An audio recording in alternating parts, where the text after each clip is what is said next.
new home for God's people, the story of Joshua. After God saved his people from slavery, he led them on a long journey through the desert.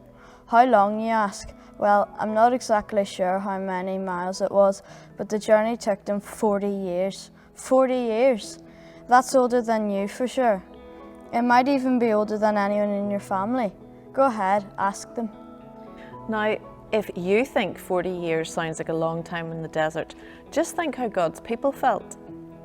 They felt hot, like you do when you go to the ocean, but with no ocean in sight.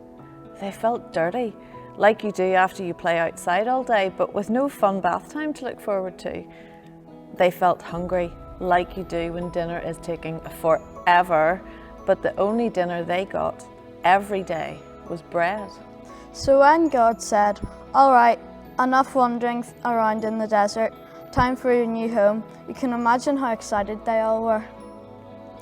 But they were also afraid, because the first place God told them to go was Jericho. Jericho was the biggest city any of them had ever seen, with walls so high it looked like they reached right up to the sky. God's people began to doubt what God had said. They doubted if they would ever live in their new home. They doubted if God was really with them. God's people asked their new leader, Joshua, what to do. Joshua had taken over after Moses died, and he seemed to know a lot about battles. If anyone knew how to knock down big walls, Joshua did. So he got to work coming up with a plan. That is, until God told Joshua that he had a plan. It wasn't the plan that Joshua expected, but then again, God often does things we don't expect, doesn't he? The most important part of the plan was for Joshua and God's people to be strong and courageous.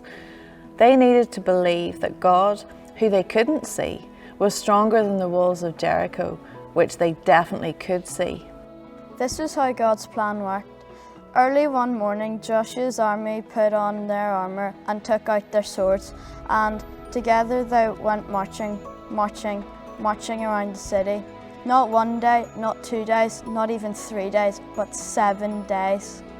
On the seventh day, God told his people to march around the city 7 times. Then, God told everyone to blow their trumpets and scream. And no one could explain it, but just as they screamed, the walls of Jericho began to shake. Then they began to crack. Then they all fell to pieces. The strong walls of Jericho weren't strong anymore. They weren't even walls anymore. That was just one battle that God won for his people.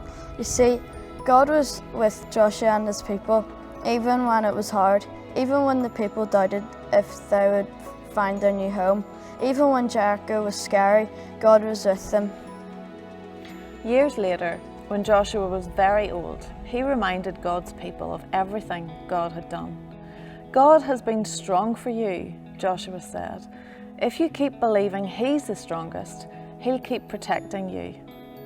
Well, the people said they'd keep believing in God, but it's just like before. They started to doubt whether God was the strongest. They started to think they could make their lives better without God. They started to push God away. But God had a plan. He was making a way to make wrong things right, to come and to stay.